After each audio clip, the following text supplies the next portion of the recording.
Hello everyone and welcome to Pioneer Devs. Today we are diving into the fundamentals from where we left last. So we are going to look at the data types, variables, and the scopes. So let's start by creating our class for today, our Java class for today, and let's use episode 2 because this is our second episode, and we'll be using the public main method for this class, and then now we start our program. So first we'll look at the variables are basically like containers that store data in a program. So they will be holding data in our program, and let's use age as an example.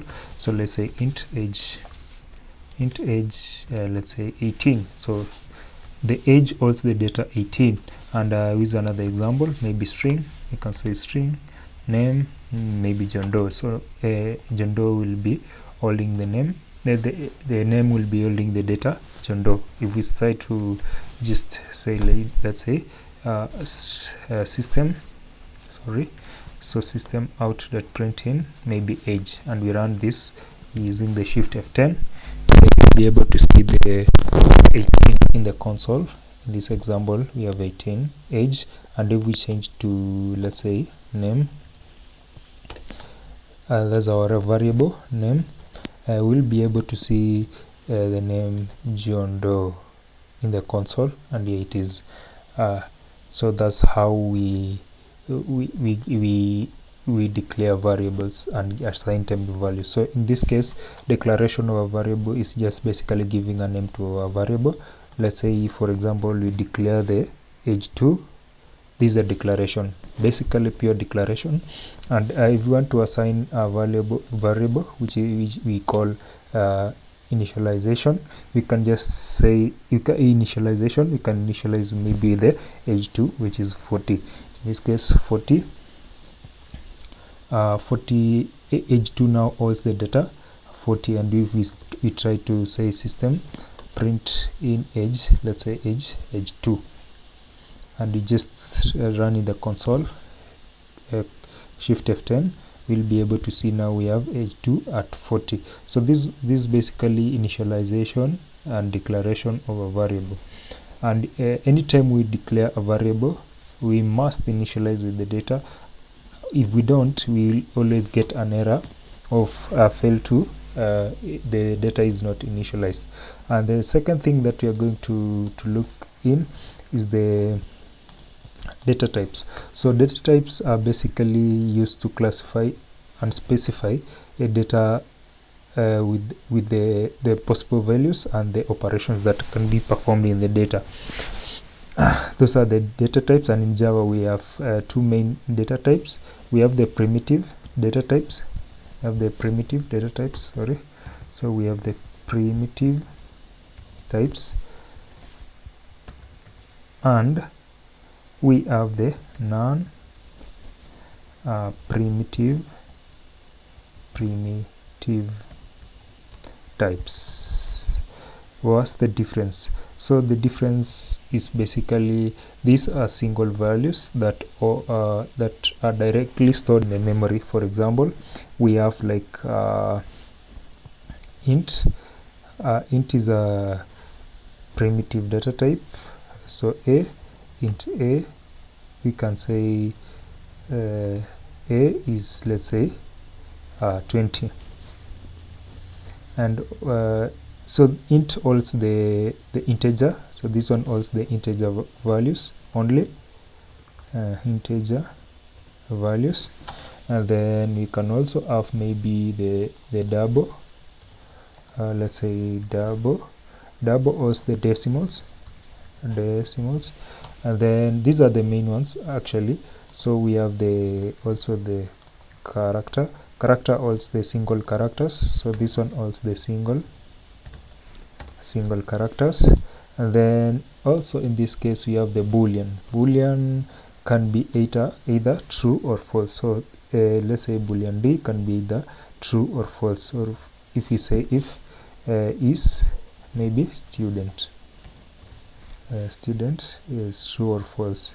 So those are the main ones. We also have other primitive types, and for example, we have the floats, we have the bytes, we have the shorts, and we have the longs. Those ones you rarely use them. The main ones are these are the top, the boolean, the character, the double, and the integer, and those are the ones that will be interacting mostly with them. And then we have the non-primitive types. So basically what the non-primitive types means is they are called by reference, or because they are objects, they are referred to as the reference types. So the other name for this one are basically the reference types. Reference types are called by reference. So these one are called because they are objects. So this one are objects, sorry.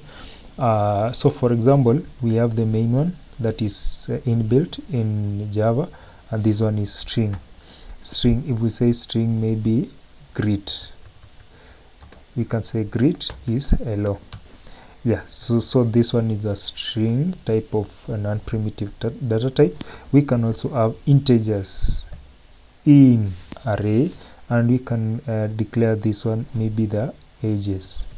So maybe these are the ages of students. So if we say new int 3, they will be initialized with 0, 0, 0, but in this case we can initialize our own.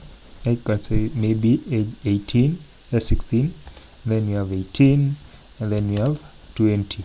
This is how we initialize the arrays. We can also initialize string. Now these are string of objects. Like for example, you can say the string of array, and then we can say languages, and this is the case. So this one is Java, C#, and Python, and PHP. So those are the primitive and the non-primitive types. Now we have the variable scopes. This is where we are using the scopes, and when you say the variable scopes, this depends on where they accessed.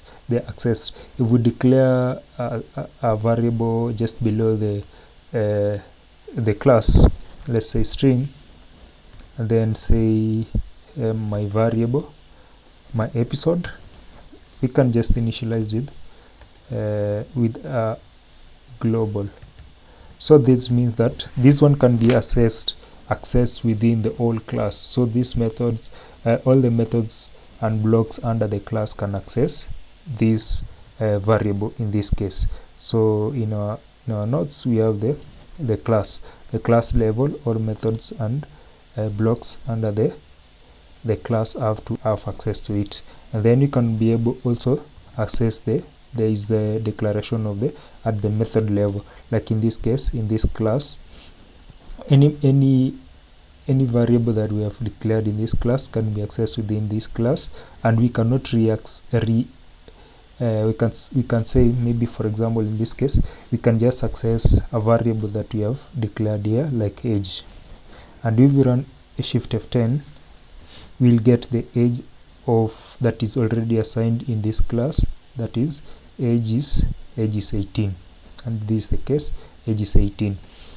And in this case we cannot come back and say that we have int age, because we'll get an error if we redeclare a variable that has already been declared. So in this case this is not allowed because we have already redeclared.